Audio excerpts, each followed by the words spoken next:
Très bien, donc on est dans cette période un peu de l'Ancien Testament. Il faut que j'accélère un peu parce qu'il faudrait qu'on couvre tout l'Ancien Testament avant 23 heures ce soir. Et, et alors, vous vous souvenez, sortie d'Égypte, le peuple arrive à Canaan. Et là, à Canaan, bien sûr, ça va être une situation un petit peu plus... un autre type de problème que l'on va voir. Juste que je retrouve mes notes pour... voilà, c'est ça. Et on a différents cycles maintenant qui vont, ou différents mythes qui vont accompagner la magie particulière des Cananéens.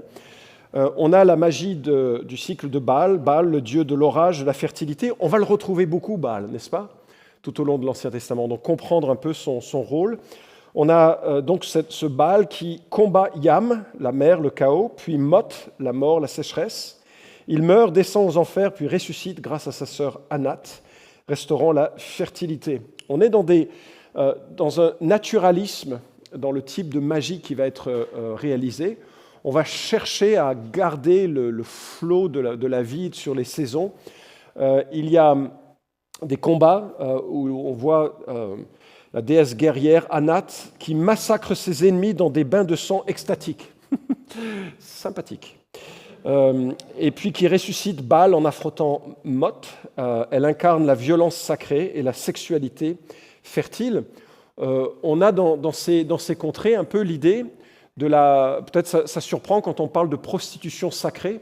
C'est quoi la prostitution sacrée ? Eh bien, c'est l'idée que si j'ai des rapports avec une prostituée qui est en lien avec les dieux de la fertilité, je reproduis la fertilité que je voudrais que les dieux aient sur le sol, et je le mime dans l'acte sexuel avec la prostituée, et ça va générer, c'est une forme de correspondance entre ce que je fais sur Terre qui va avoir un impact sur ce que je fais sur ce qui se passe dans le ciel. On a elle et l'assemblée divine. Elle, le Dieu Père Créateur, préside l'assemblée des dieux depuis sa tente cosmique. Il engendre d'autres divinités. Et ce mythe structure un peu la hiérarchie des divinités. On a les Réphaïm, ces morts héroïques qui deviennent des esprits puissants qui peuvent intervenir dans le monde des vivants. Ils sont présentés comme des figures guerrières, héroïques et semi-divines des ancêtres. Alors ça rappelle un peu des choses que l'on a évoquées ce matin. Et donc la caractéristique de la magie cananéenne, donc c'est tout l'accent est porté sur la fertilité. C'est un culte extrêmement sensuel. Quand vous proposez d'adorer Dieu par la sexualité, ça motive certaines personnes.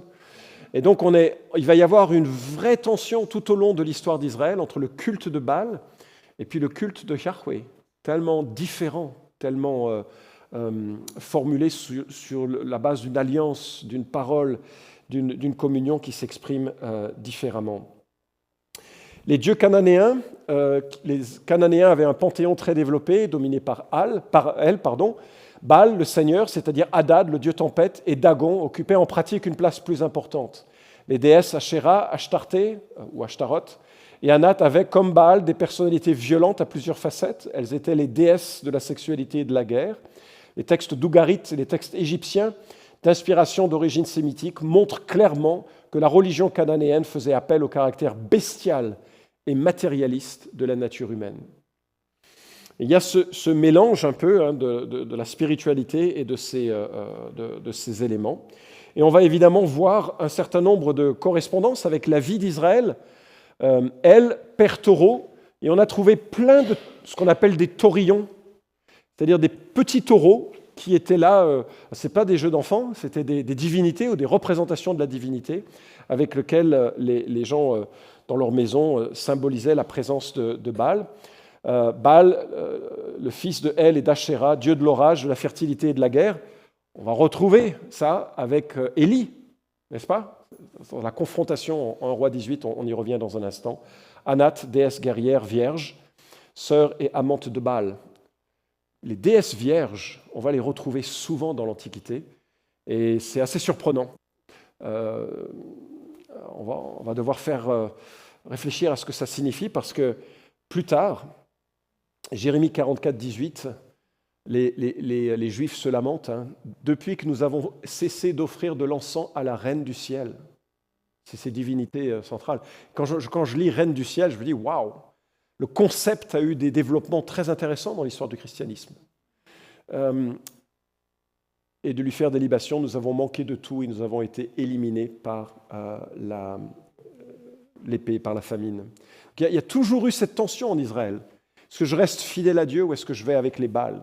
Est-ce que je reste fidèle à Dieu ou est-ce que je fais des rites avec ces autres divinités et je m'en inspire?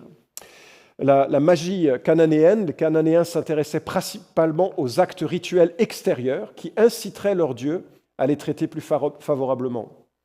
Les Cananéens ont inventé des histoires pour leurs divinités afin d'expliquer et d'apaiser l'inconnu. Ils ont cherché avec ferveur à faire en sorte que cela fonctionne.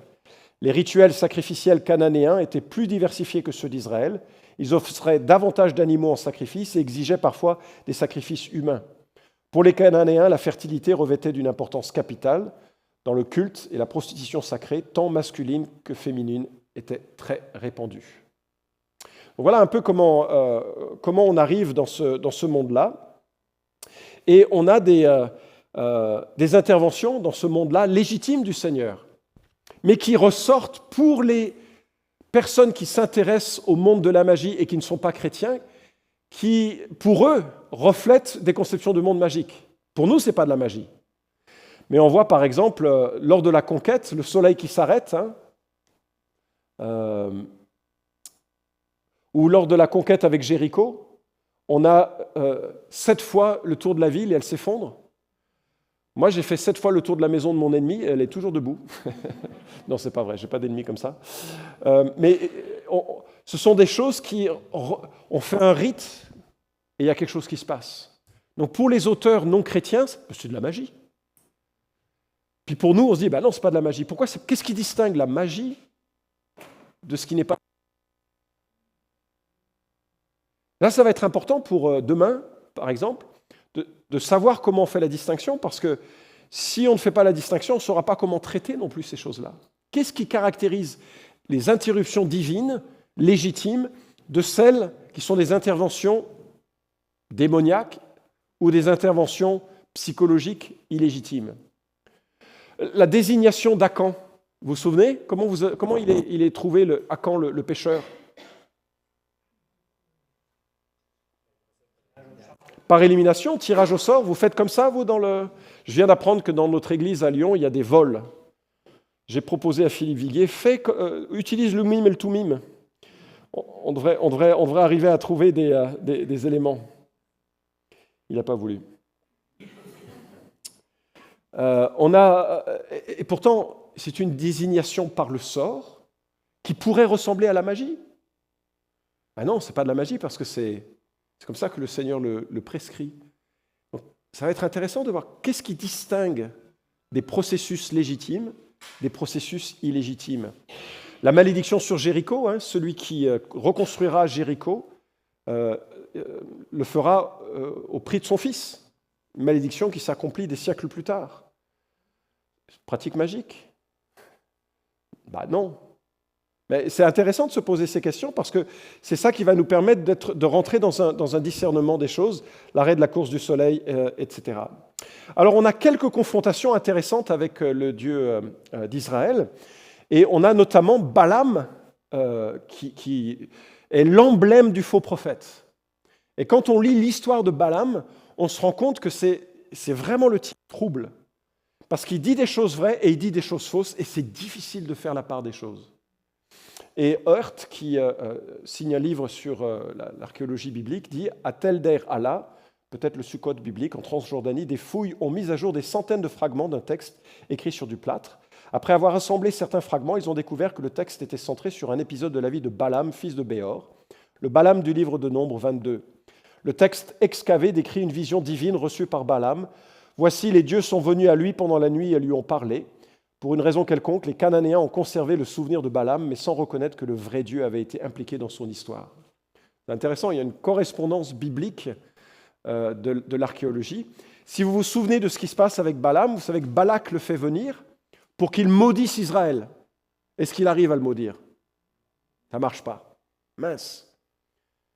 Et là, je voudrais poser un des premiers fondements qui doit vous rassurer, en fait, c'est le deuxième. Le premier, c'était l'arc tendu vers le ciel. Les démons ne peuvent plus nous attaquer de la même manière. Alléluia! Il y a un arc protecteur. Alléluia! Je sais, c'est 14 heures, on a besoin de café. Mais le deuxième, c'est, regardez Hébreux 23, 23. L'occultisme ne peut rien faire contre Jacob, ni la divination contre Israël. Au temps marqué, il sera dit à Jacob et à Israël quelle est l'action de Dieu. Vous avez remarqué ça? L'occultisme ne peut rien faire contre Jacob. C'est pour ça que ça m'attriste tellement quand il y a un sorcier qui rentre dans une église et les gens s'éloignent en disant « Ouh !» Je me souviens, j'avais un collègue, il était en Californie. Vous savez que la Californie, c'est l'endroit où tout ce qui n'était pas attaché a roulé. Pardon. C'est la blague que les Californiens nous disent sur leur région du monde, parce qu'il y a plein de sectes, plein de choses, à part un îlot central, là où il y a Grace Studio. Mais ça, c'est voilà. Bref, il était en Californie, il est pasteur là-bas, et il prend un taxi, à l'époque où Uber n'existait pas, et il se retrouve à côté d'une femme, à partager un voyage, et cette femme le regarde avec des yeux particulier et lui dit « Je suis sorcière ». Et soudainement, il a eu un petit moment de tension intérieure. Puis elle le regarde avec beaucoup de... Il lui dit « Tu as peur, hein ?» Et il s'est souvenu de Jacques 1, 19. À Jacques 1, 19 dit que le diable sait que Dieu existe, les démons savent que Dieu existe et il... Donc il lui a dit, il a regardé, il dit « Non, les démons, ils tremblent devant Dieu. » Elle fait... Mais il faut se souvenir de ces réalités. Parce que vous vous souvenez du bluff? La magie est un continuum entre la manipulation psychologique et la manipulation matérielle. Et il faut bien réaliser que ça commence par une manipulation psychologique. Et c'est pour ça que les vérités bibliques, nous devons les avoir profondément ancrées en nous pour faire face au bluff que l'on va rencontrer et qui peut venir de façon surprenante et de différentes manières. Mais les gens me demandent parfois, mais et si jamais tu as un sorcier qui te jette un sort ou qui te maudit, qu'est-ce que tu fais? Je dis, tu le bénis. Il dit, mais comment ça? Jésus il dit, bénissez ceux qui vous maudissent. Le gars, il t'envoie des malédictions, envoie-lui des bénédictions. Fais-lui plein de câlins et de bisous. Enfin, si c'est approprié. Si c'est approprié. Et tu lui dis, mon ami, sans provocation, hein, je ne ferai pas par contre du style des bravades en disant « Ouais, amen, amen ». Non. Chacun son rôle. Mais mon rôle, c'est de bénir. Tu me maudis, je te bénis au nom de Jésus. Et j'aimerais te bénir avec la plus grande des bénédictions, c'est que Christ libère de l'esclavage de Satan. Il n'y a pas de crainte à avoir. Il n'y a pas de bravade non plus. Ça, c'est l'attitude que Jude va dénoncer, on en reparlera mercredi, en parlant de ceux qui ont... Jude dit que même les anges n'ont pas osé avoir des comportements injurieux à l'égard du diable. Donc nous, on ne doit pas insulter les gloires. On ne doit pas rentrer dans cette logique un peu absurde de l'orgueil qui fanfaronne. C'est l'effet... On reste dans notre position. Le diable, il fait ce que Dieu permet. Et nous, on va juste rester dans notre chemin, dans notre responsabilité. Et alors que l'on suit le Seigneur, qu'on marche selon le Seigneur, il faut qu'on se souvienne que l'occultisme ne peut rien contre Jacob, a fortiori contre l'Église de Jésus-Christ, qui est baptisée de l'Esprit et qui vit dans la présence de l'Esprit. OK?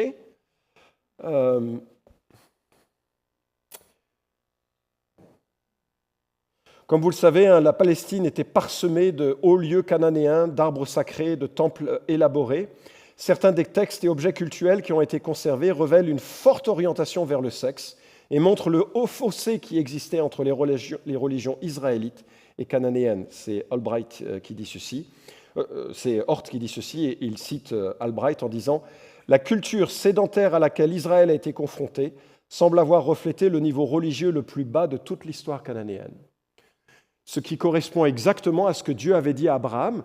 Je te donne une terre, mais tu ne peux pas l'avoir jusqu'à ce que la déchéance morale des Amoréens ait atteint son comble. Vous savez, certaines personnes sont offensées que Dieu ait ordonné le massacre des Cananéens. Mais ce massacre a été orchestré en sorte qu'il corresponde au moment où les Amoréens étaient dans leur pire déchéance morale, avec une prostitution sacrée, masculine, féminine, avec le sacrifice d'enfants, avec cet ensemble. Et c'est un jugement qui tombe aussi sur les Amoréens et qui n'aurait pas dû tomber sur les Amoréens quelque temps auparavant. Alors dans ce contexte, donc on voit Balaam vis-à-vis d'Israël, on voit également la corruption contagieuse avec la période des juges, de l'idolâtrie, des mariages mixtes. D'ailleurs, c'est là où Balaam finalement va réussir son coup. Puisqu'il ne peut rien par sa magie, il va réussir par son immoralité. Et on sent qu'il y a une correspondance un peu entre les deux en disant, bon, la magie ne peut rien, mais si je peux arriver que les hommes fréquentent des Amoréennes, ça va bien se passer pour moi. Et en fait, c'est ce qui se passe. Plusieurs jugements vont arriver avec ces mariages mixtes. Et dans ce contexte, on a plusieurs éléments qui sont aussi un peu entre ces mondes. On a l'éphod de Gédéon qui devient une occasion de chute. On devient la fille de Jephthé. Alors ça, je sais que c'est un texte qui est discuté, en sachant, on ne sait pas trop s'il a vraiment offert sa fille en sacrifice, ou bien, et en violant donc Deutéronome 18, ou bien s'il l'a consacré à une sorte de célibat continu. Enfin, il y a différentes lectures qui sont possibles. On a des textes un peu étranges, Samson et ses cheveux. Est-ce que vraiment la force était dans ses cheveux ? Non. Enfin oui, mais non. Et encore une fois, les gens qui s'intéressent à la question de la magie, ils se disent, ça ressemble quand même à de la magie, les cheveux qui ont de la force, non ? Ne coupez jamais vos cheveux. Les théraphim, les dieux de Mika, on se rend compte que l'on rentre dans des éléments qui vont devenir vraiment, vraiment glauques.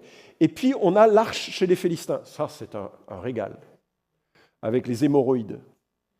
Les hémorroïdes dont il faut faire une représentation en or. Et là, on est clairement dans une mimique de la magie sympathique.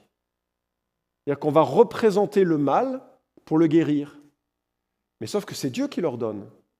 Comme si Dieu venait pour confronter les croyances qui ne marchent pas chez les Cananéens par ce que lui demande, mais qui marche. Et de nouveau, si je cite ces choses, c'est juste pour réaliser que parfois la frontière entre les deux mondes est pas si facile à déterminer, du moins pour un lecteur qui n'a pas la perspective d'un Dieu juste et saint et qui ordonne les choses avec sagesse. Et donc, on va être invité à un certain discernement. Puis bien sûr, on a la vie contrastée de Saül. C'est surprenant, Saül, non ? C'est vraiment un personnage surprenant. Lorsque l'on... Ah, là, il faut qu'on avance ici.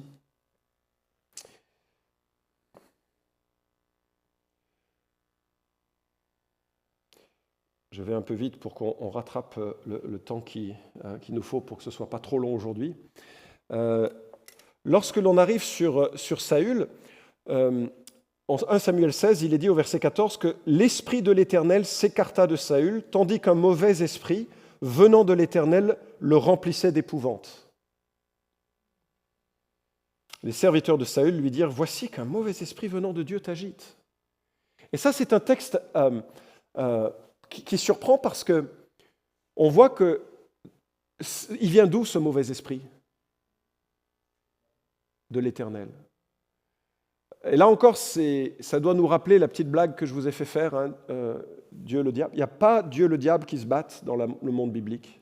Il y a un Dieu souverain et tous les êtres créés sont devant ce Dieu souverain, assujettis à sa souveraineté. Et chaque fois que le diable agit, il doit demander l'autorisation. Pensez à Job. Est-ce que le diable agit de sa propre autorité ? Non. Pensez à Michée, le prophète, par rapport aux faux prophètes. Et lorsqu'il explique, c'est en 1 Roi 22, je crois, lorsqu'il explique ce qui se passe, il dit, Dieu demande qui va séduire les faux prophètes, et puis il y a un esprit de mensonge qui dit, moi je vais devenir un esprit de mensonge, et je vais séduire les faux prophètes. Et Dieu dit, ok. Les démons sont toujours assujettis à la souveraineté de Dieu. Et lorsqu'on arrive à la fin de l'évangile de Luc, Jésus dit à Simon-Pierre, « Simon, Simon, Satan vous a réclamé pour vous passer au crible. Mais j'ai prié pour toi afin que ta foi ne défaille pas. Quand tu seras revenu à moi, affermis mes frères. » Moi, je tire un immense encouragement de cela. C'est-à-dire que pour tenter les disciples, et ils vont chuter les disciples, Pierre le premier, pour tenter les disciples, Satan a dû demander l'autorisation. Et associé à cette autorisation, alors après ça nous plonge bien sûr dans bien des interrogations, mais au-delà de ça, associé à cette autorisation, Jésus dit « j'ai prié pour toi ». Et Christ, dans sa session à la droite du Père, prie pour nous. Et tout ce que les démons feront dans nos vies se fera par autorisation explicite de Dieu, avec l'intercession du Fils. Alléluia! Mais ce qui est très surprenant, c'est que dans la vie de Saül, il y a quelque chose qui se passe qui lui fait du bien. Lorsque l'Esprit venant de Dieu était sur Saül, David prenait la harpe et en jouait. Saül respirait alors plus à l'aise et se trouvait mieux, et le mauvais esprit s'écartait de lui. C'est étrange, ça. Est-ce que c'est la vertu de la musique qui fait que le démon s'en va un peu plus?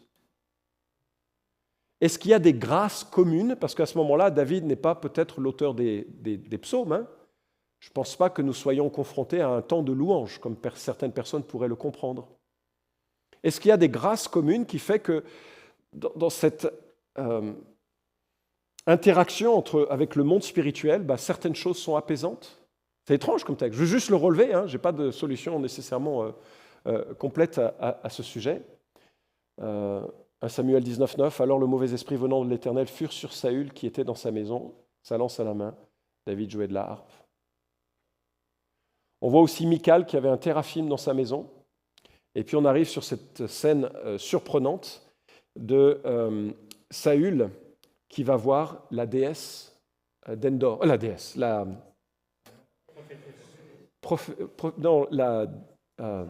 sorcière d'Endor.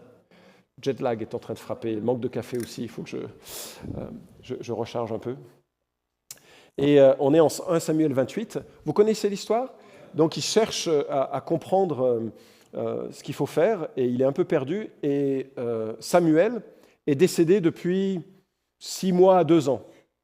Et donc il va voir cette sorcière qui, pour invoquer des morts, en sachant que Saül lui-même avait fait tuer toutes les sorcières, mais il avait laissé celle-ci, ou en tout cas celle-ci était sortie de son action éliminatrice. Et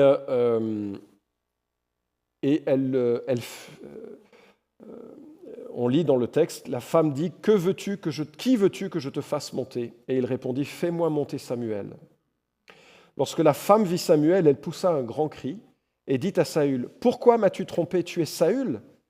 Le roi lui dit « Sois sans crainte, mais que vois-tu » La femme dit à Saül « Je vois un être divin qui monte de la terre. » Il lui dit « Quelle apparence a-t-il » Elle répondit « C'est un vieillard qui monte, il est enveloppé d'un manteau. » Saül reconnut que c'était Samuel et il s'inclina, le visage contre terre, et se prosterna. Samuel dit à Saül, « Pourquoi m'as-tu troublé en me faisant monter ?» Alors, c'était Samuel ou c'était pas Samuel? On vote? La vérité est toujours à la loi de la majorité, n'est-ce pas? C'était Samuel ou c'était pas Samuel? Qui dit que c'était Samuel? 1, 2, 3, 4, 5. Qui dit que c'était un démon? Eh bien, je ne sais pas.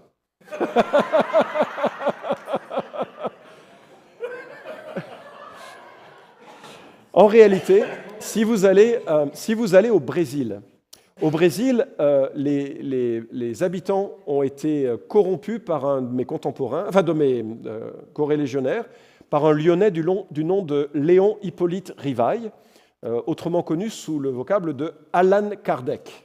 Allan Kardec est l'inventeur du spiritisme. Le spiritisme est une technique qui permet de faire venir des morts. Donc, Allan Kardec est très apprécié des Brésiliens et il y a une grosse pratique de spiritisme pour invoquer les morts. Au Brésil, lorsque vous demandez à un pasteur ou un théologien si c'était un esprit, un démon, ou si c'était Samuel, les frères là-bas, ils sont catégoriques. Ce n'est pas Samuel. Pourquoi? Parce qu'il y a une telle pratique de l'occultisme que le reconnaître donne crédit à l'occultisme qu'ils essayent de combattre. Dans d'autres pays où la question ne se pose pas en ces termes, les gens sont plus nuancés. Ils disent, il y a quand même dans le texte des choses qui montrent qu'il y a quelque chose d'inhabituel qui a lieu, puisque la sorcière, elle est surprise. Si elle est surprise, c'est qu'elle a pas, ce qu'elle voit est différent de ce qu'elle a l'habitude de voir. Et donc, c'est assez compliqué, en fait, comme histoire. Est-ce que Dieu permet qu'il y ait une sorte de violation de la frontière habituelle entre les vivants et les morts, exceptionnellement? C'est possible. Ou bien c'est une séduction plus qui touche Saül, c'est aussi possible. Et très honnêtement, je ne sais pas trancher.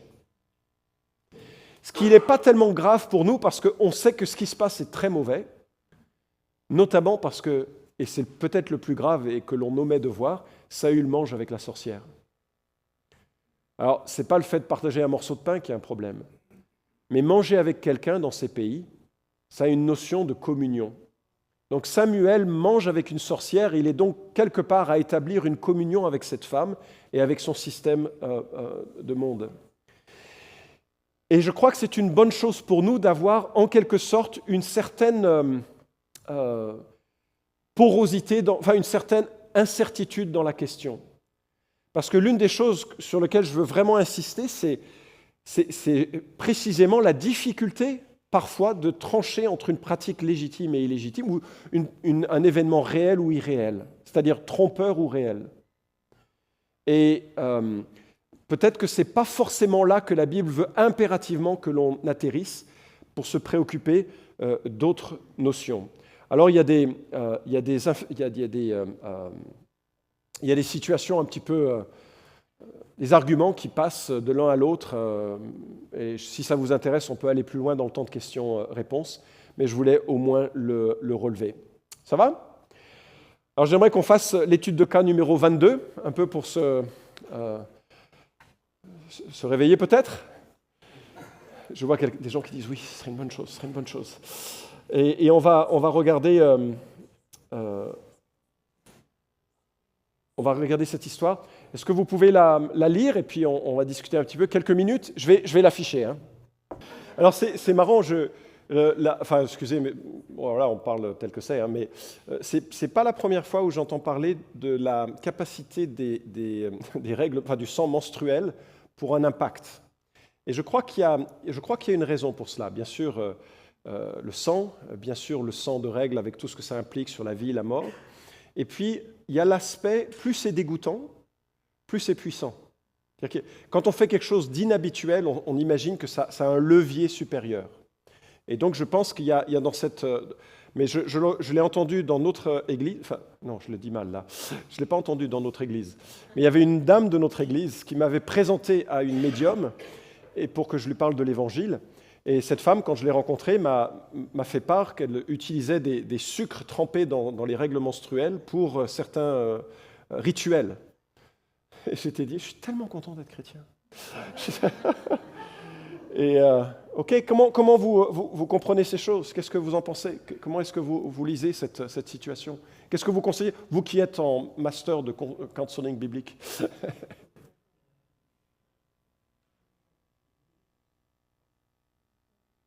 Qu'est-ce que ça évoque sur la condition humaine, sur...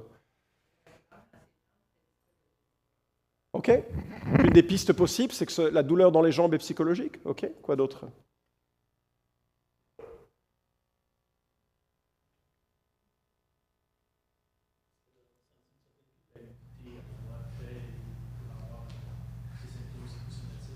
Ok, donc on rentre un peu dans la même logique de la psychologie, c'est-à-dire que la culpabilité génère une souffrance qui se manifeste corporellement. Ok, ça c'est une piste. Hein. Là, on est bien dans le monde rationnel, occidental, naturaliste, ancré. Ouais. Je trouve ça quand même intéressant que c'est après que prier ensemble que la douleur est partie. Là, au début, il ne semblait pas avoir tout de suite un appui sur Dieu explicite dans le texte. Ok, très bien. J'ai une collègue, hein, ça vient du Kyrgyzstan en fait, qui me raconte cette histoire. Pour ce cours, j'ai demandé à tous mes collègues dans le monde de me rapporter leurs situations les plus intéressantes de cet ordre-là. Donc, ça, c'est une nouvelle étude de cas, une nouvelle étude de cas pour moi. Et je trouvais ça, je vous le livre, vous êtes les premiers à la faire. Choisissons nos amis. Choisissons nos amis, ok, très bien. Oui, tu disais quand même quelque chose d'intéressant, c'est intéressant, la prière là, qui soudainement devient centrale à la situation. Ouais. Il faut bien réaliser que ce pays est extrêmement violent à l'égard des chrétiens. Être chrétien ou être chrétienne, c'est un coût énorme, parce qu'on est mis de côté, hein, et notamment en tant que femme, c'est terrible. Donc, ce n'est pas des situations faciles à vivre. OK ?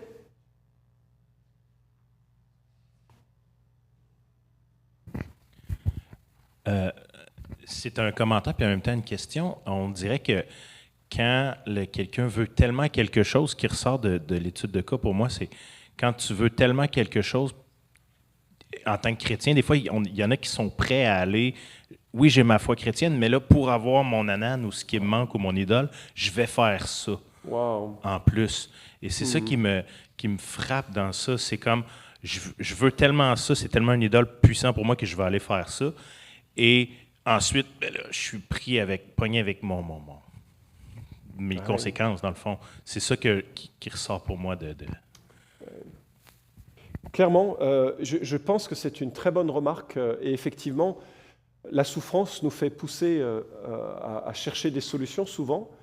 Et donc, je pense que pour nous, dans nos églises, il faut que l'on ait une solide théologie de la souffrance pour que lorsque celle-ci frappe, parce qu'elle frappera, nous sachions comment la lire et la comprendre. Parce que sans la lire et la comprendre, on est vite tenté par des processus alternatifs, on va dire.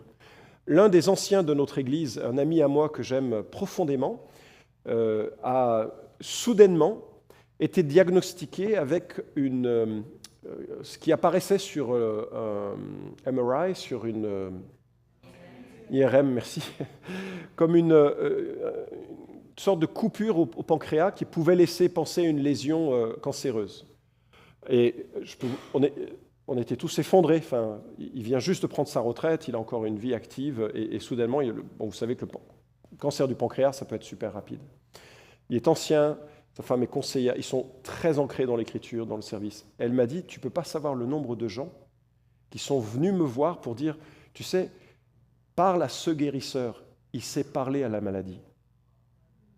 Et donc, tu as tout à fait raison. Le fait d'avoir une compréhension, c'est un peu pour ça qu'on fait ce genre de cours, je trouve, parce que les gens vont être tentés par plein de situations dans la détresse. Alors évidemment, il était suffisamment mûr pour savoir que non, on ne va pas aller dans cette direction, mais c'est une très très juste... on a besoin de sens, notamment quand la vie cogne. Et cette personne, voilà. OK. D'autres remarques ? L'autre possibilité que vous n'avez pas évoquée, c'est que la personne, en cherchant l'aide d'un guérisseur, d'un gourou, d'un sorcier, est rentrée dans une forme contractuelle de relation. Et que le paiement de ça était une douleur matérielle et physique, que ce n'était pas psychosomatique seulement, mais qu'il y avait une intervention démoniaque dans la vie de cette personne et qu'elle avait besoin de prendre un repère de nouveau sur la personne de Christ pour en être libre. Alors ça pose des problèmes, des questions aussi, hein, ce genre de... Je ne sais pas, mais en tout cas, ce que je trouve intéressant et pertinent, c'est que cette femme, avec la repentance, était délivrée des conséquences de son geste un peu... de désespoir. Et ça doit nous encourager. Encore une fois, les histoires sont là juste comme faire réfléchir un peu à tout ça. OK ? Alors, on va arriver, donc je dois m'arrêter à... on a du temps. Dans 3 quarts d'heure. Mais on a encore une petite demi-heure, et puis ensuite je voudrais avoir un temps de questions aussi pour cela. Donc on arrive maintenant à... La pratique de la magie chez les Assyriens, les Babyloniens et les rois. On a également des mythes. Alors, à partir de ce moment-là, en fait, les mythes vont devenir très semblables à ce qui précède. Il y a une forme de répétition de ce qui a été dit, énoncé dans des cultures. Les mythes s'empruntent les uns aux autres. On a ce mythe de Enuma Elish, quand là-haut, un mythe créationnel, le Dieu tout-puissant de la Genèse est très différent des dieux effrayés, querelleurs et malfaisants de l'épopée de Enuma Elish. Il existe nécessairement des similitudes, mais le récit de la Genèse ne montre aucune dépendance. René Labatte explique que ce livre sacré fut conçu vers la fin du 2e millénaire par des prêtres de Babylone, désirés de porter leur dieu Marduk aux fêtes du Panthéon. La lecture en était donnée solennellement chaque nouvel an dans le temple. C'était composé de 7 chants. Il est écrit en cette langue hymnico-épique à résonance archaïque ou archaïsante de l'époque cassite. C'est à retenir. Son récit commence au début même du monde, alors que tout n'était encore que chaos. Il évoque l'apparition successive des dieux et le conflit qui finit par opposer le premier ordre divin, où régnait le silence, les ténèbres et l'immobilité, aux plus jeunes générations divines, génératrices de bruit, de mouvement et de lumière. Au terme de cet affrontement cosmique, un moment incertain, la victoire revint enfin au plus jeune champion des dieux, Marduk. Après son triomphe, il créa et organisa le ciel et la terre, puis il conçut l'homme, fait de chair, d'os et de sang, d'un dieu coupable.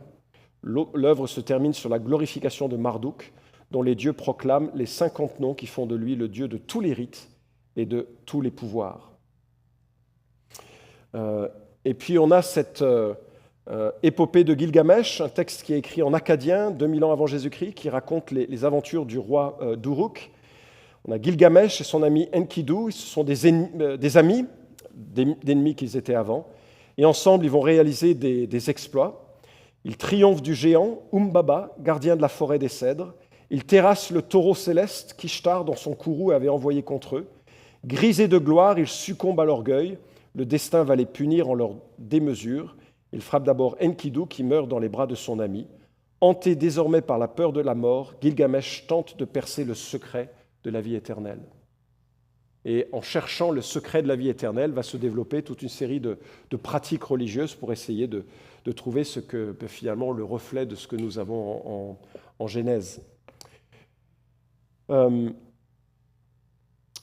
spécificité babylonienne, c'est qu'elle va faire en quelque sorte une synthèse qui va combiner mythologie, astrologie, mathématiques.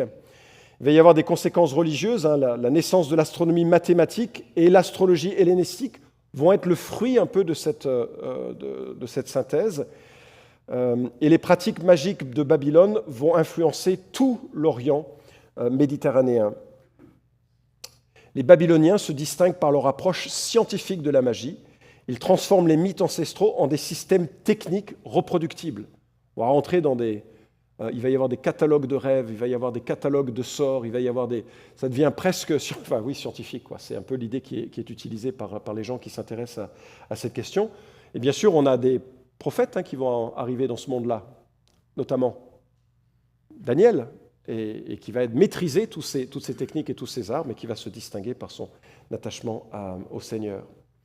Donc on a dans les dieux babyloniens, les forces babyloniennes, on a Marduk, le dieu suprême, on a Enlil, le dieu de l'air et des tempêtes, on a Ea ou Enki, le dieu de la sagesse, bienveillant pour les humains. On a Ishtar, déesse de l'amour, de la guerre et de la fertilité, on la retrouve. On a Sin, le dieu lune, Shamash, dieu soleil et de justice, et beaucoup de divinités mineures et locales. Et la magie babylonienne, elle va se caractériser déjà par l'astrologie. On va faire une cartographie très rigoureuse du ciel, et afin de pouvoir anticiper les événements. Parce que si on arrive à anticiper les événements, on est rentré dans une bonne divination. Et il y avait vraiment de très belles réussites dans la compréhension du fonctionnement du ciel chez les Babyloniens. Et énormément d'attention aux présages. Les présages, avec la codification des rêves, il y avait des écoles d'interprétation des rêves. C'est aussi drôlement intéressant parce que je vois dans certains milieux combien il y a une sorte d'école d'interprétation des présages. Soit les rêves que l'on a, soit les paroles que l'on entend. Et je me dis, est-ce que l'on est dans le monde de la prophétie chrétienne ou est-ce qu'on est dans le monde de la magie, babylonienne christianisée, et puis une forte compréhension et catalogue, taxinomie des démons, en reconnaissant leur influence. Il y a des noms qui sont mentionnés, il y a des rituels adaptés. On a découvert un manuel qui est le manuel de l'exorciste, que j'aurais dû faire lire à tout le monde pour ce cours. Non, pas du tout.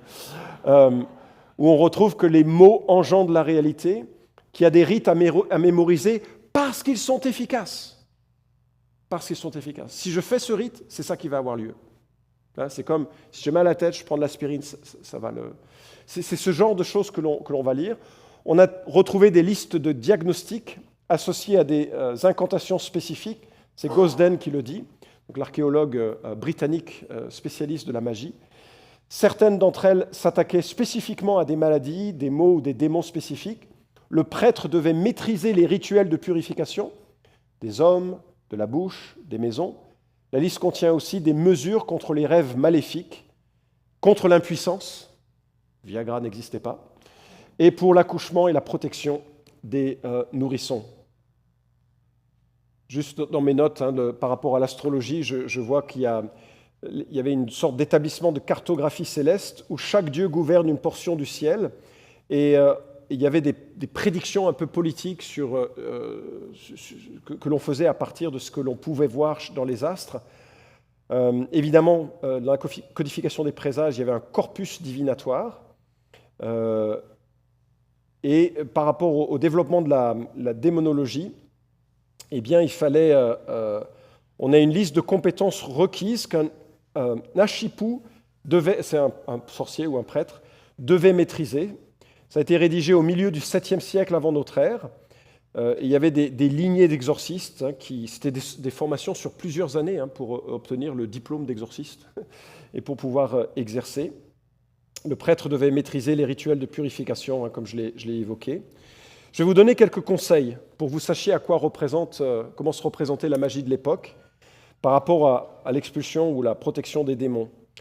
Dans ce manuel pour exorcistes, il y a dans les lignes 16 à 18 des rituels et des incantations pour lutter contre les maladies affectant certaines parties du corps, les saignements de nez, les vomissements et la diarrhée, suivis d'incantations contre les morsures de serpents, les piqûres de scorpions et la maladie chamanou, rougeur, on ne sait pas trop ce que c'est. Ligne 19, les mesures de protection de la maison d'un homme, notamment contre les épidémies, sont suivies de rituels pour assurer l'acceptation des offrandes. Après les cérémonies concernant les établissements, les maisons, les champs, les jardins et les canaux, viennent des rituels contre les tempêtes et les parasites des champs, lignes 21 et 22. La liste se poursuit avec des rituels de protection lors des voyages et des campagnes, puis avec des cérémonies de purification de l'étable, de la bergerie, de l'écurie, lignes 23 et 24. Enfin, des rituels de présage favorables et d'oracles sont mentionnés. Et à la fin de cette longue liste, on trouve des textes pharmacologiques concernant les plantes et les pierres, ainsi que des instructions sur la manière de disposer ces médicaments sur des cordes pour former des amulettes. Quand je lis ça, quelle est l'impression que vous avez? Ok, très grande rigueur, s'il y a ça, il faut ça, il faut ça, il faut ça, faut ça. Quoi d'autre?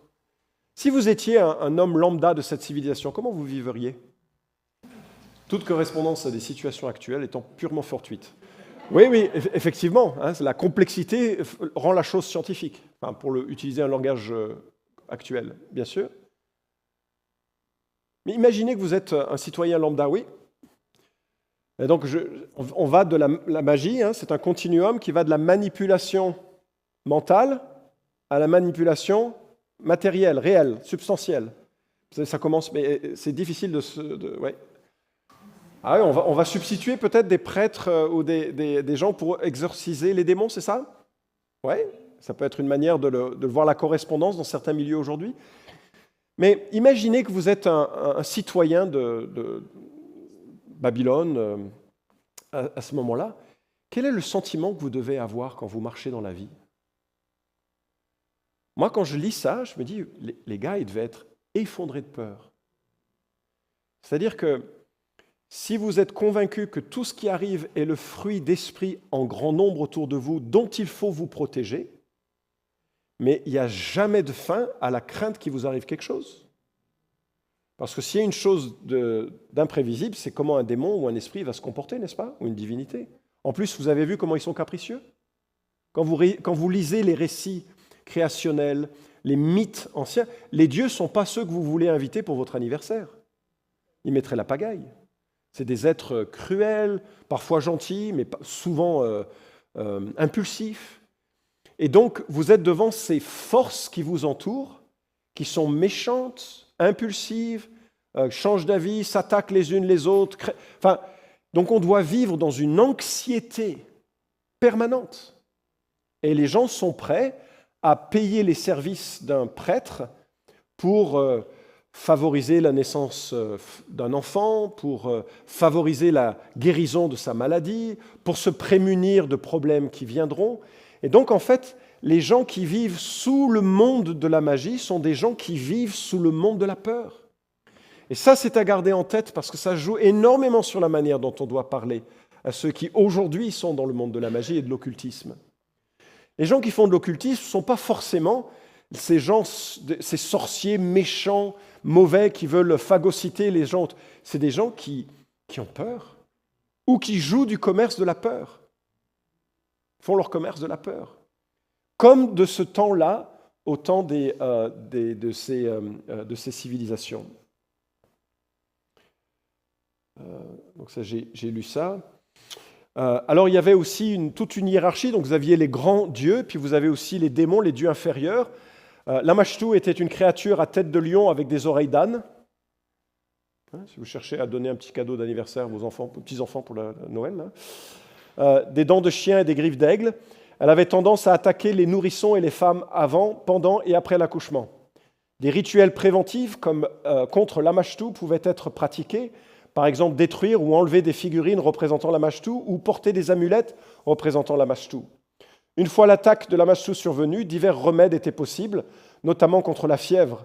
Un groupe d'amulettes représente Lamashtu chassé par son compagnon, le démon Pazuzu, ce qui l'oblige à se retirer au-delà de la rivière Ulaya, et à retourner dans la nature.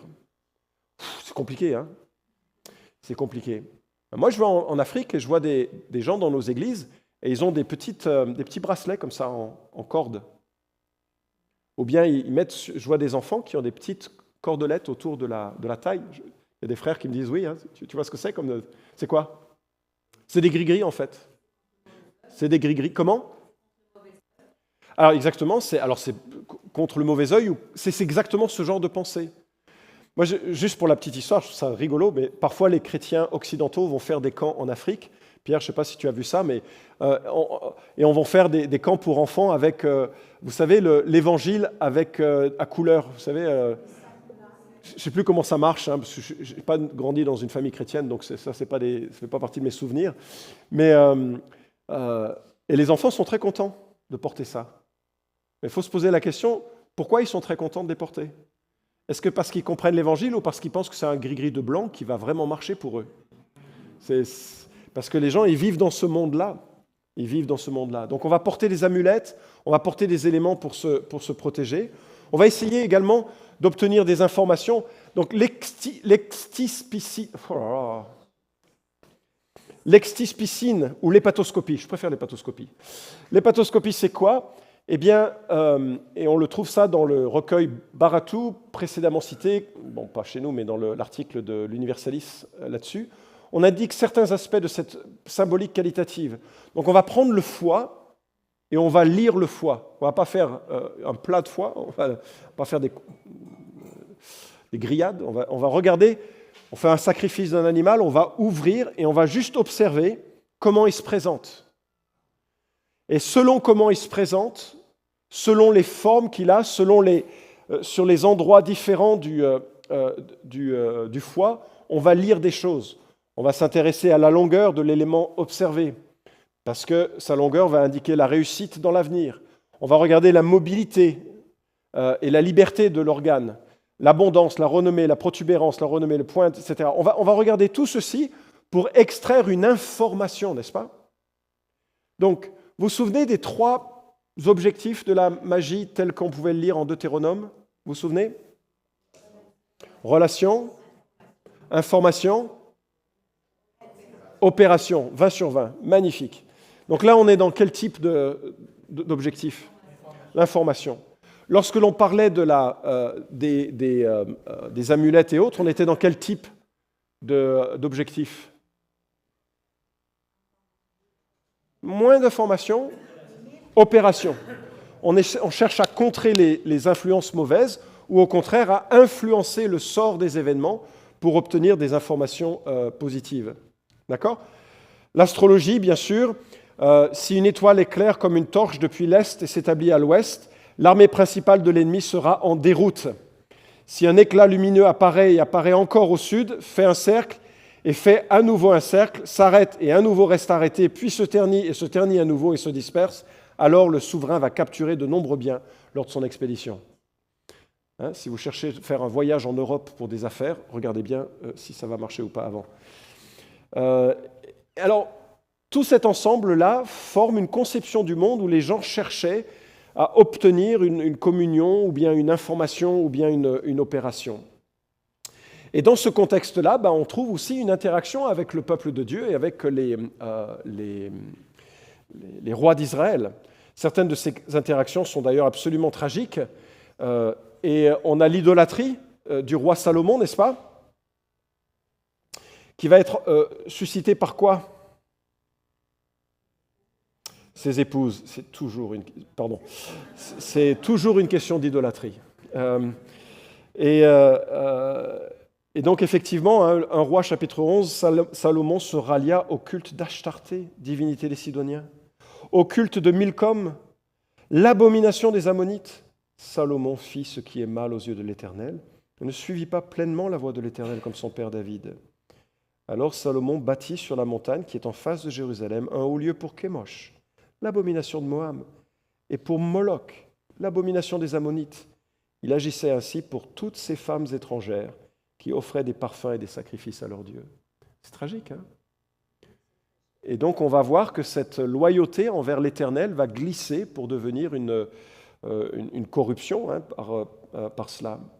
Et à ce sujet, Oert, qui est l'archéologue chrétien que j'ai souvent cité, Ashtarté était une déesse de fertilité dont les adorateurs s'engageaient dans des relations sexuelles rituelles. Les hauts lieux à Kémosh et Moloch étaient bâtis sur ce que l'on appelle aujourd'hui le mont des Oliviers. Les disciples de Moloch croyaient que les sacrifices d'enfants étaient parfois exigés. On espère que de telles pratiques ne sont pas implicites dans cette affirmation que ces femmes offraient des parfums et des sacrifices à leurs dieux. Fin de la citation, mais j'en doute. J'en doute. Je crois que toutes les abominations ont eu lieu. Vous savez que Akab va introduire le culte de Baal. On va parler un peu dans un instant de la confrontation entre Élie et les prophètes, et les faux prophètes, ou les prophètes de Baal. Ahaz va sacrifier son fils par le feu. Et on se dit, mais comment c'est possible? Et puis, va se lancer dans des pratiques magiques. Manassé, Judas, divination, nécromancie, spiritisme, il a la totale, lui. Culte des astres, sacrifice d'enfants, persécution des fidèles. Et puis, on va avoir les réformes de Josias, de Joas, jusqu'à la mort de Jehoiada, son mentor. Ça ne durera que le temps de la présence de son mentor.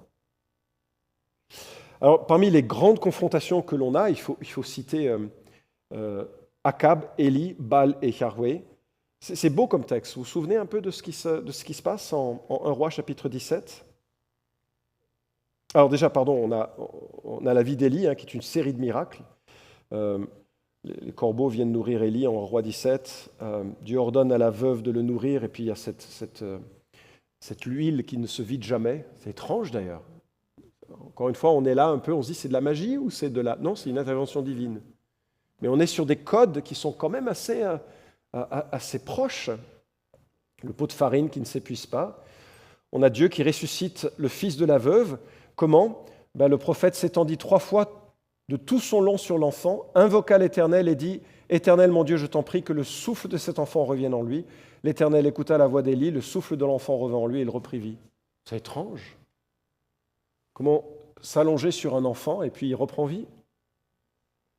Et peut-être que la meilleure manière de le voir, ce n'est pas de la magie, bien sûr, ce n'est pas de la magie, et que Dieu prend le contre-pied de tous les rituels en faisant des choses hors normes pour réaliser la puissance de son intervention.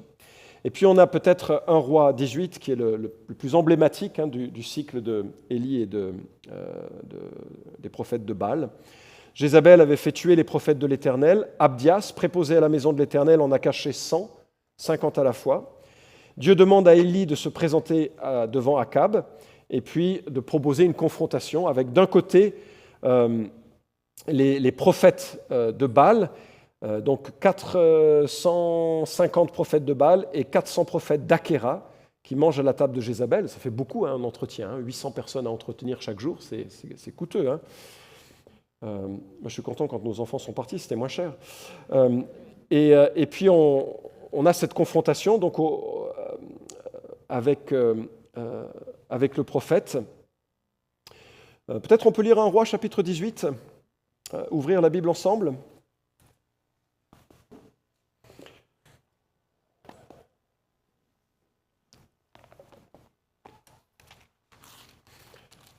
On fera je prendrai des questions ensuite après cette lecture.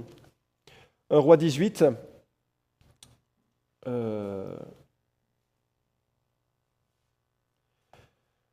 verset 20. Akab envoie des messagers vers tous les Israélites qui se rassemblèrent et rassembla les prophètes au mont Carmel. Alors Élie s'approcha de tout le peuple et dit « Jusqu'à quand clocherez-vous des deux côtés ?» Choisissez, hein. « Si l'Éternel est Dieu, ralliez-vous à lui. Si c'est Baal, ralliez-vous à lui. » Le peuple ne lui répondit rien. Élie dit au peuple, « Je suis resté moi seul prophète de l'Éternel, et il y a 450 prophètes de Baal. Que l'on nous donne 2 taureaux, qu'ils choisissent pour eux un taureau, qu'ils le découpent et qu'ils le mettent sur le bois, sans y mettre le feu. Quant à moi, je préparerai l'autre taureau, je le placerai sur le bois, sans y mettre le feu. Puis invoquez le nom de votre Dieu, j'invoquerai le nom de l'Éternel. Le Dieu qui répondra par le feu, c'est celui-là qui sera Dieu. » Tout le peuple répondit, « D'accord. » Le Dieu de Baal, c'était le Dieu de quoi?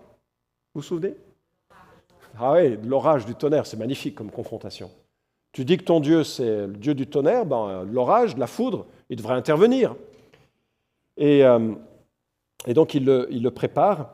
Et puis, le verset 26, ils prirent le taureau qu'on leur donna, le préparèrent, ils invoquèrent le nom de Baal depuis le matin jusqu'à midi en disant « Baal, réponds-nous » Mais il n'y eut ni voix, ni réponse. Et ils sautaient devant l'autel qu'ils avaient fait. À midi, Élie se moqua d'eux et dit « Mais criez à haute voix. Puisqu'il est Dieu, il pense à quelque chose, ou il est occupé, ou il est en voyage, peut-être qu'il dort et qu'il se réveillera. » Ils crièrent à pleine voix, se firent selon leur coutume des incisions avec des épées et des lances. C'est juste magnifique comme tragédie. Mais il y a cette idée que il faut que je réveille mon Dieu. Peut-être il est aux toilettes, c'est un peu l'euphémisme qui est utilisé. Peut-être qu'il est il faut que je le réveille, il faut qu'il prenne conscience de la situation. Et jusqu'à se faire mal, finalement, c'est tellement démoniaque. Il y a le sang qui coule sur eux. Lorsque midi fut passé, ils prophétisèrent jusqu'au moment de la présentation de l'offrande. Il n'y eut ni voix, ni réponse, ni signe d'attention. Et puis après, Élie comble de puissance. Il remplit d'eau tout cela. Puis vous savez, le feu qui arrive, qui consomme tout, et c'est une immense victoire. La confrontation est spectaculaire. Le grand dieu cananéen est Baal, chevaucheur des nuées, maître de la foudre, mourant sous les coups de son ennemi Moth, pleuré par sa sœur épouse Anat, déesse de la guerre qui le ramène à la vie, et le voilà qui a perdu la confrontation de façon épique. Vous connaissez la suite, ce sera en même temps une victoire de courte durée. Et puis on a un petit peu plus loin, en Roi chapitre 22, il y a aussi cette notion avec la demande d'une confirmation d'un prophète, et on voit qu'un esprit de mensonge œuvre dans les faux prophètes de Baal.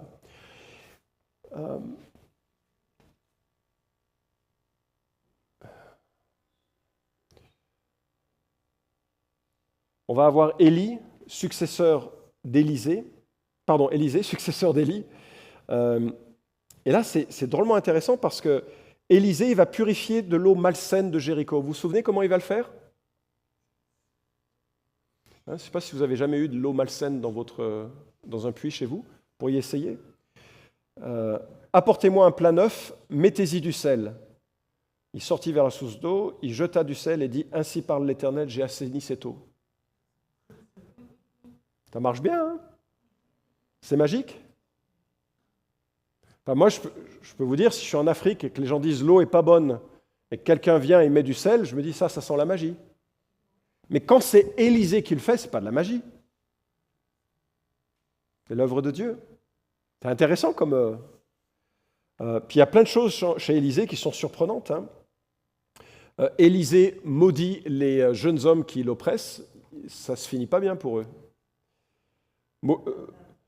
Moïse ouvre les yeux, Élie et Élisée également. Moïse bénit et maudit, Élisée réalise les deux, etc. etc. Bien sûr, il y a plein de parallèles. On voit que Dieu veut reprendre ou veut générer une forme de communication prophétique. Les miracles l'attestent. Il y a quelque chose de très particulier qui a lieu. On a les rois de Juda, les rois d'Israël avec la fin du royaume. J'ai toute une liste qui ne sont pas très édifiantes de pratiques magiques de ces rois et qui entraînent le jugement de Dieu avec le royaume du Nord qui partira en Assyrie en 722 avant Jésus-Christ. Et puis, il va y avoir l'exil. Mais je pense que c'est mieux que l'on ne s'attarde pas trop dessus pour essayer d'avoir quelques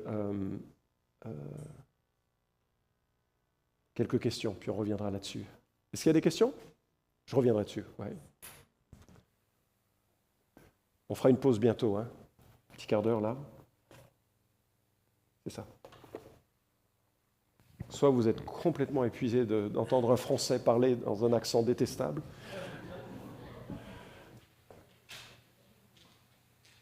Je regarde les questions. Qu'est-ce qu'il y a comme question? Y a-t-il toujours une part de mensonge dans les expériences spirituelles? C'est difficile d'être absolu, et je ne sais pas quel est le contexte de la question. Ah oui, c'est la suite d'une autre. Si le diable, père du mensonge, inspire la magie, comment reconnaître la vérité dans les expériences spirituelles des gens? Demain, on répond à cette question, et mercredi, on le développe plus longuement. OK? OK. Dans votre définition de la magie et de l'occultisme, pourriez-vous définir l'au-delà? L'au-delà, c'est le monde en dehors du monde matériel. Et ça comprend donc les anges, démoniaques et divins, les anges élus, comme la Bible dit en 1 Timothée 5. Et ça comprend aussi le Seigneur, entouré de sa glorieuse cohorte d'anges. Vous connaissez ce psaume qui dit « Dieu règne au milieu des dieux ». Il est entouré de cet ensemble d'êtres angéliques. Et donc quand je parle de l'au-delà, je parle de tout ce monde qui est coloré par le mensonge lorsque le diable en parle. Et c'est pour ça que j'ai posé le temps ce matin d'essayer de voir comment on conceptualise le monde des anges, le monde des démons, pour bien comprendre ce qui est là. Il n'y a pas d'ancêtres, par exemple, dans l'au-delà. Il y a des démons qui prétendent être des ancêtres, mais il n'y a pas d'ancêtres dans l'au-delà. Oui. Il y a quelque chose qui m'a frappé quand on a parlé de la sorcellerie, la domination. Comment, quand on parlait de la peur, comment les gens vont rechercher des choses comme ça, puis ils sont dominés. Puis même à Trois-Rivières, je suis allée à un endroit, je n'avais pas rentré là, puis c'était des cours sur la sorcellerie, c'est affiché, les gens sont heureux d'être là, les baguettes, puis ils vont chasser des affaires. Là, ils vont chasser des démons. Okay. Ils vont chasser aussi vraiment des esprits. Je me disais, ils ne sont pas gênés de s'afficher comme ça. Puis nous, les chrétiens, souvent, ça dort des fois. Ah oui, c'est ça, oui. Ouais. Mais je pense qu'il faut profiter de il faut surfer sur cette vague. Pourquoi les gens se tournent Parce que la matérialité n'a pas donné des réponses satisfaisantes à leur expérience humaine et spirituelle. Donc les gens se tournent vers ces éléments-là, puis ça ne marche pas. Moi, on a une amie qui s'est convertie, on a déménagé il y a 4 ans dans un espace un petit peu plus rural de là où nous étions, et on a noué des amitiés, et notamment avec notre maraîchère, qui est une femme de 60aine d'années. Et un jour, on va se servir dans son exploitation, juste avant qu'il ferme. On était déjà devenus assez amis, enfin, pas vraiment, on avait commencé une relation. Et alors qu'il s'apprête à fermer, il dit « Ah ben venez prendre un verre !» Donc on va prendre un verre, on est toujours heureux de prendre un verre. Et puis de discuter. Et là, on sympathise, on fait connaissance, famille, tout ça. Et puis il y a un petit moment de pause, et puis cette femme dit « Florent, est-ce que je peux te poser une question ?» Je dis bah, « Avec plaisir, oui. » Et on commence à prier là. Et puis elle me dit, tu vois Florent, ma vie est caractérisée par l'abandonnement et le rejet. Et elle raconte des choses vraiment qui font de la peine quoi, sur le rejet. Et donc j'ai une souffrance intérieure que je n'arrive pas à enlever. 60 ans. Hein. Et il y a quelques mois, je suis, à l'insistance d'amis qui me l'ont recommandé, je suis allé voir une chamane, une guérisseuse. Et donc elle m'a accueilli, elle m'a fait entrer dans une tipi. Hein, donc les Indiens nord-américains, vous avez une influence chez nous. Hein. Et donc elle est rentrée dans sa tipi, s'est assise, et puis la chamane s'est revêtue de plumes. D'accord ? Donc des plumes et puis elle a commencé à faire wou, wou, wou, wou. Enfin j'imagine, hein, c'est comme ça. Je ne sais pas si c'est le bon mouvement, mais. Et puis elle raconte ça, donc ok. Et elle dit, ma première réaction, j'ai été morte de rire. Je me suis mis à rire. Et elle continuait, avec ses tam-tams. Et puis, rapidement après, je me suis mis envie de vomir, et j'ai vomi. Et j'étais terrorisé.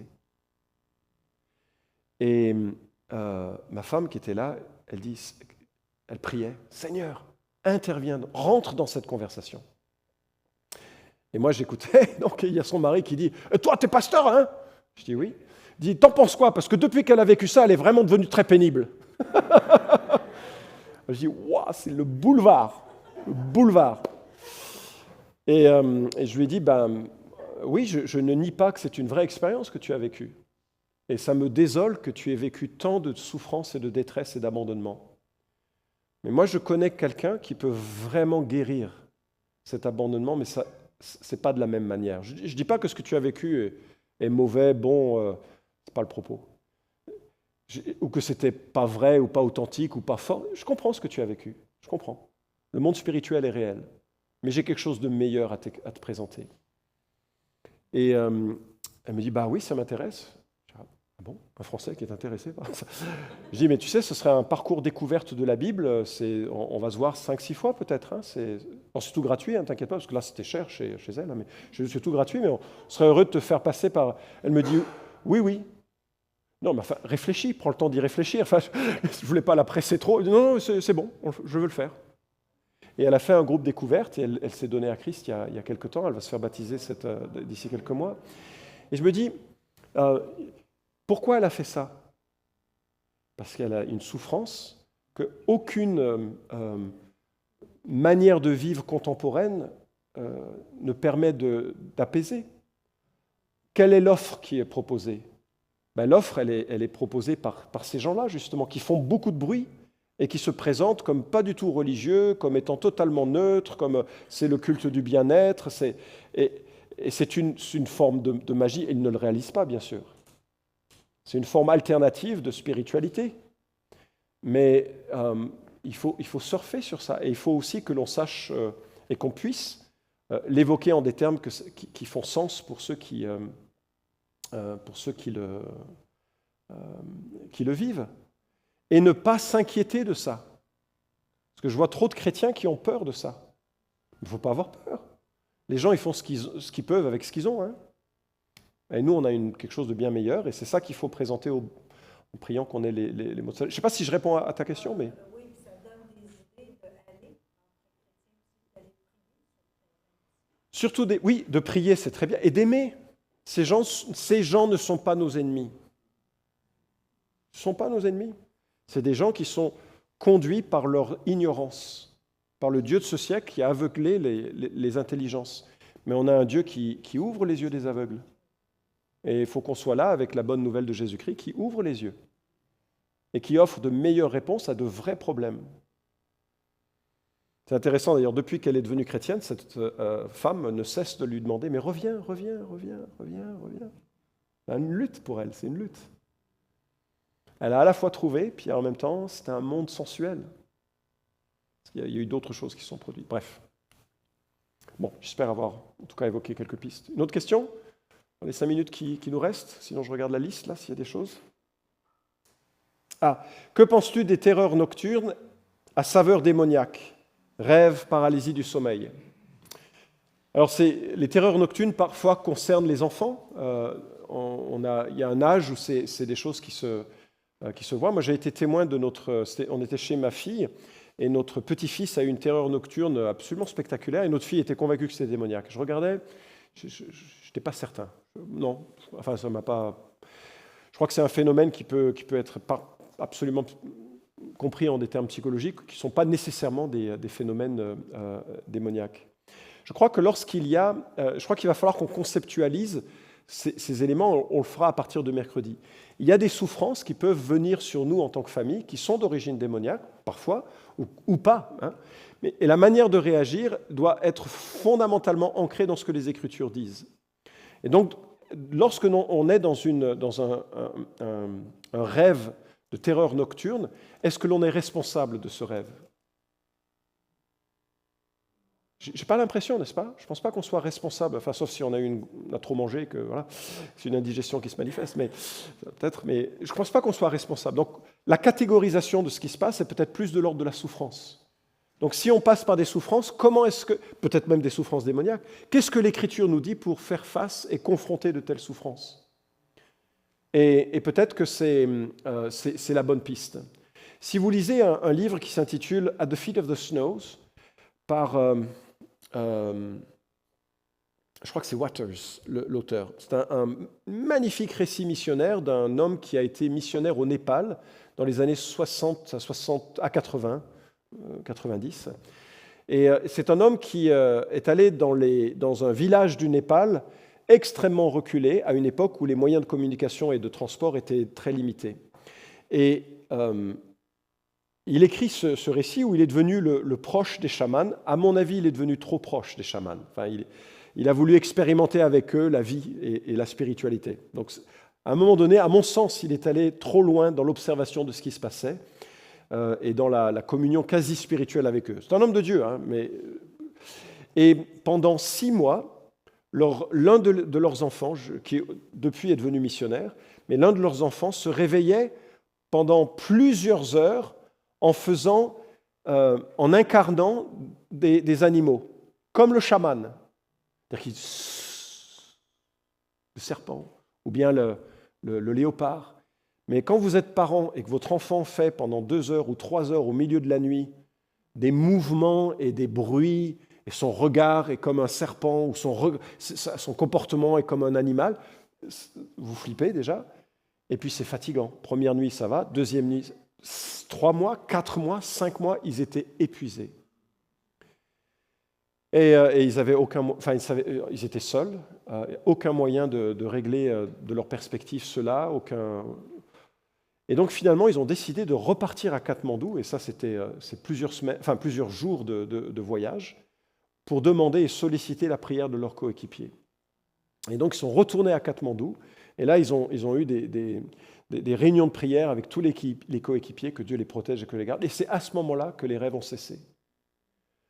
Donc je pense que parfois on peut reconnaître qu'il peut y avoir des pressions, des oppressions, peut-être d'origine démoniaque. Je pense que dans ce cas-là, c'était relativement clair, parce qu'il y avait un mimétisme entre ce que le chaman essayait de faire dans sa transe, c'est-à-dire dans sa transe qu'il recherchait, et c'est pour ça que certains chamans deviennent fous.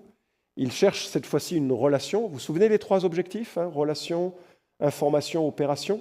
Là, pour le coup, c'est une communion avec les esprits du serpent, ou les esprits de la panthère des neiges, ou les esprits de telle ou telle manifestation. Et le chaman devient possédé par cet esprit-là et le manifeste. Et il y avait clairement un parallèle entre ce que le chaman réalisait au plus profond de la nuit, au travers de rituels qui le menaient dans cette communion avec les esprits, et ce que leur fils faisait. Et donc, là, ça semblait assez clair que c'était démoniaque. Et je crois que cette famille a eu le bon réflexe de dire on va demander la prière des frères. Et ils se sont retirés à Katmandou. Ils ont vraiment eu des sessions de prière avec leurs collègues et les rêves ont cessé. Et l'enfant qui en parle, d'ailleurs, il y a une petite appadiste qu'il a signée dans ce livre-là, il dit je ne sais pas expliquer ça. Parce qu'évidemment, tout le monde se pose la question mais comment est-ce que Dieu a permis? Est-ce qu'il était chrétien? L'enfant dit, moi j'étais chrétien. De ce qu'il disait de lui-même. Après, le Seigneur seul le sait. Et il dit, je ne sais pas expliquer ça. Mais Dieu m'a délivré. C'est bizarre comme histoire. Vous vous souvenez, il n'y a que la parole de Dieu qui est vraie. Les histoires, on essaie de les comprendre. Mais par contre, ils ont eu la bonne lecture en disant, ça c'est une souffrance démoniaque, on va prier. Et ça, peut-être, c'est ce qu'il faut retenir de cette histoire un peu étrange. Dans ce monde-là, on va trouver plein de choses relativement étranges. OK ? Temps d'une pause bien méritée.